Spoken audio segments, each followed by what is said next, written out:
अभिनंदन करता हूं। बीते कुछ वर्षों में बजट वेबिनार इसकी एक मजबूत परंपरा बन गई है। अक्सर बजट का आकलन अलग अलग पैरामीटर्स पर किया जाता है। कभी स्टॉक मार्केट की चाल पर बात होती है, कभी इनकम टैक्स प्रस्तावों पर चर्चा केंद्रित हो जाती है। सच्चाई ये है कि राष्ट्रीय बजट कोई शॉर्ट टर्म ट्रेडिंग डॉक्यूमेंट नहीं होता। वह एक पॉलिसी रोडमैप होता है।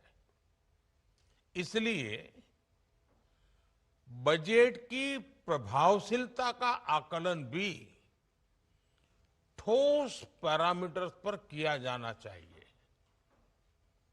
ऐसी नीतियां जो इंफ्रास्ट्रक्चर का विस्तार करें, जो क्रेडिट के प्रवाह को आसान बनाएं, जो ईज ऑफ डूइंग बिजनेस बढ़ाएं, जो गवर्नेंस में ट्रांसपेरेंसी बढ़ाएं, जो जनता का जीवन आसान बनाए, उनके लिए नए नए अवसर बनाएं। बजट में इससे जुड़े निर्णय ही अर्थव्यवस्था को स्थायी मजबूती देते हैं। और सबसे महत्वपूर्ण बात यह है कि किसी भी बजट को अलग थलग स्टैंड अलोन करके नहीं देखा जाना चाहिए। नेशन बिल्डिंग, राष्ट्र निर्माण, यह एक निरंतर प्रक्रिया होती है। हर बजट एक बड़े लक्ष्य की ओर बढ़ने का एक चरण होता है और हमारे सामने वो बड़ा लक्ष्य है साल 2047 2047 तक विकसित भारत का निर्माण। हर रिफॉर्म, हर आवंटन, हर बदलाव को इस लंबी यात्रा के हिस्से के रूप में ही देखा जाना चाहिए। और इसलिए हर साल बजट के बाद होने वाले ये वेबिनार बहुत महत्वपूर्ण होते हैं। मेरी अपेक्षा है कि ये वेबिनार केवल आइडियाज के आदान प्रदान तक सीमित न रहे, बल्कि एक प्रभावी ब्रेनस्टॉर्मिंग एक्सरसाइज बने। आपके अनुभव और व्यवहारिक चुनौतियों पर आधारित सुझाव आर्थिक रणनीतियों को और बेहतर बनाने और समाधान खोजने में अवश्य मदद करेंगे। जब इंडस्ट्री, एकेडेमिया, एनालिस्ट और पॉलिसी मेकर्स मिलकर के सोचते हैं तो योजनाओं का इम्प्लीमेंटेशन और बेहतर होता है, रिजल्ट और सटीक मिलते हैं। इन वेबिनार्स की सीरीज के पीछे यही एक भावना है। साथियों, 21वीं सदी का एक चौथाई हिस्सा बीत चुका है। अगर आप स्वयं के सेवा में सोचे तो आपके जीवन का बहुत अच्छा महत्वपूर्ण कालखंड बीत चुका है। अब हम देश की विकास यात्रा के एक महत्वपूर्ण समय में हैं। ये वो समय है जब हमारी अर्थव्यवस्था तेज गति से आगे बढ़ रही है और साथ ही भारत पिछले एक दशक में भारत ने असाधारण रेजिलियंस दिखाई है और ये संयोग से नहीं आई है।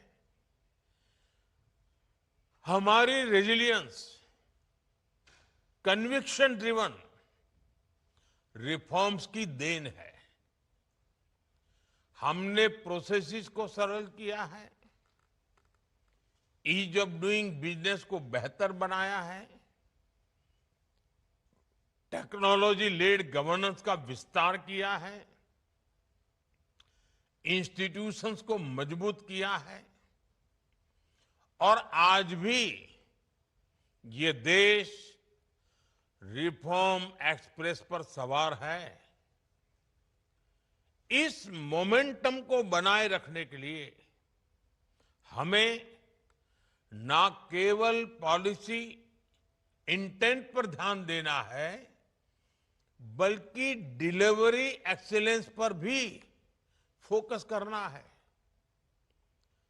रिफॉर्म्स का मूल्यांकन घोषणा से नहीं, बल्कि जमीनी स्तर पर उनके प्रभाव से होना चाहिए। हमें एआई, ब्लॉकचेन और डेटा एनालिटिक्स का व्यापक उपयोग कर ट्रांसपेरेंसी, स्पीड और अकाउंटेबिलिटी बढ़ानी होगी और साथ ही ग्रीवेंस रिड्रेसल सिस्टम से इंपैक्ट की निरंतर मॉनिटरिंग भी करनी होगी। साथियों, पिछले एक दशक में इंफ्रास्ट्रक्चर पर हमारा बहुत फोकस रहा है। हमने सोच समझकर यह फैसला किया कि भारत का विकास highways, railways, ports, digital network, power systems, ऐसे अनेक अब जैसे ठोस एसेट्स को तैयार करके ही होगा। ये आने वाले कई दशकों तक प्रोडक्टिविटी पैदा करते रहेंगे। इससे और इसी वजह से पब्लिक कैपिटल एक्सपेंडिचर लगातार बढ़ाया जा रहा है।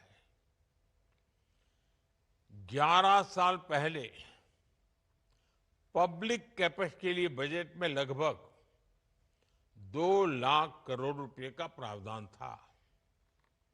मौजूदा बजट में ये बढ़कर लगभग 12 लाख करोड़ रुपए के पार हो गया है।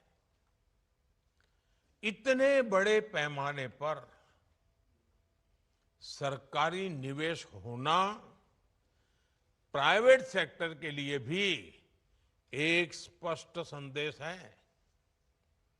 साथियों, अब समय है कि इंडस्ट्री और फाइनेंशियल इंस्टीट्यूशंस भी नई ऊर्जा के साथ आगे आए। हमें इंफ्रास्ट्रक्चर में ज्यादा भागीदारी चाहिए, फाइनेंसिंग मॉडल्स में ज्यादा इनोवेशन चाहिए और इमर्जिंग सेक्टर्स में ज्यादा मजबूत कोलैबोरेशन चाहिए। इस दिशा में मेरा एक और सुझाव है। हमें प्रोजेक्ट सैंक्शन मेथोडोलॉजी और अप्रेजल क्वालिटी को और मजबूत करना होगा। हमें कॉस्ट बेनिफिट एनालिसिस और लाइफ साइकिल कॉस्टिंग को सर्वोपरि रखते हुए वेस्ट और डिलेज रोकने ही होंगे। साथियों, हम फॉरेन इन्वेस्टमेंट फ्रेमवर्क को और सरल कर रहे हैं। हमारा प्रयास सिस्टम को ज्यादा प्रिडिक्टेबल और इन्वेस्टर फ्रेंडली बनाने का है। हम लॉन्ग टर्म फाइनेंस को बेहतर बनाने के लिए बॉन्ड मार्केट्स को और ज्यादा सक्रिय बनाने की दिशा में भी कदम उठा रहे हैं। बॉन्ड की खरीद और बिक्री की प्रक्रिया को आसान बनाया जा रहा है। साथियों, हमें बॉन्ड मार्केट रिफॉर्म्स को लॉन्ग टर्म ग्रोथ के एनेबल्स के रूप में देखना होगा। हमें प्रिडिक्टेबिलिटी सुनिश्चित करनी होगी, लिक्विडिटी को गहरा करना होगा, नए इंस्ट्रूमेंट्स लाने होंगे और रिस्क का प्रभावी प्रबंधन करना होगा। तभी हम सस्टेन फॉरेन कैपिटल आकर्षित कर पाएंगे। मुझे अपेक्षा है कि आप ग्लोबल बेस्ट प्रैक्टिसेस से सीख लेकर फॉरेन इन्वेस्टमेंट फ्रेमवर्क और बॉन्ड मार्केट्स को मजबूत करने के लिए स्पष्ट और ठोस सुझाव देंगे। साथियों, कोई भी पॉलिसी फ्रेमवर्क तैयार कर सकती है, लेकिन उसकी सफलता आप सब पर निर्भर करती है। उद्योग जगत को फ्रेश इन्वेस्टमेंट और इनोवेशन के साथ आगे आना होगा। फाइनेंशियल इंस्टीट्यूशंस और एनालिटिक्स को प्रैक्टिकल सॉल्यूशन तैयार करने में मदद करनी होगी और मार्केट कॉन्फिडेंस को मजबूत करना होगा। जब गवर्नमेंट, इंडस्ट्री और नॉलेज पार्टनर्स एक साथ आगे बढ़ते हैं, तब रिफॉर्म्स रिजल्ट में बदलते हैं। तभी अनाउंसमेंट्स जमीन पर अचीवमेंट्स बन जाते हैं। मेरा सुझाव है कि हम एक स्पष्ट रिफॉर्म पार्टनरशिप चार्टर विकसित करें। यह गवर्नमेंट, इंडस्ट्री, फाइनेंशियल इंस्टीट्यूशंस और एकेडमिया का साझा संकल्प हो। ये चार्टर विकसित भारत की यात्रा का बहुत अहम दस्तावेज बनेगा। साथियों, मैं सभी stakeholders, financial institutions, markets, industry, professionals और इनोवेटर्स से कहूंगा, इस बजट ने जो नए अवसर दिए हैं उनका फायदा उठाएं। बजट द्वारा खोले गए नए अवसरों के साथ गहराई से जुड़े। आपकी भागीदारी से योजनाओं का इंप्लीमेंटेशन और बेहतर होगा। आपके फीडबैक और सहयोग से बेहतर नतीजे आएंगे। आइए हम सब मिलकर रिफॉर्म करें, ग्रो करें और ऐसा फ्यूचर बनाएं जो विकसित भारत का सपना जल्द से ज्यादा जल्द साकार हो। मुझे पूरा विश्वास है आज आप सब गहरा मंथन करेंगे, प्रक्रियाओं को सरल करने पर आपका ध्यान केंद्रित होगा और हम ये गलती न करें। बजट के पहले भी हम आप सबसे कंसल्टेशन करते हैं। उसका मकसद अलग है, उसका मकसद होता है बजट और अच्छा बने। लेकिन अब बजट बन चुका है, अब बजट की चर्चा के लिए कार्यक्रम नहीं है। अब बजट में जो है उसको जमीन पर जल्दी से जल्दी उतारना, सरल से सरल मार्ग से उतारना और सबका, सभी स्टेक होल्डर का लाभ हो, उनकी भागीदारी हो, इस बात को ध्यान में रख करके आप चर्चा करेंगे, मंथन करेंगे तो ये वेबिनार सचमुच में वाइब्रेंट इकोनॉमी का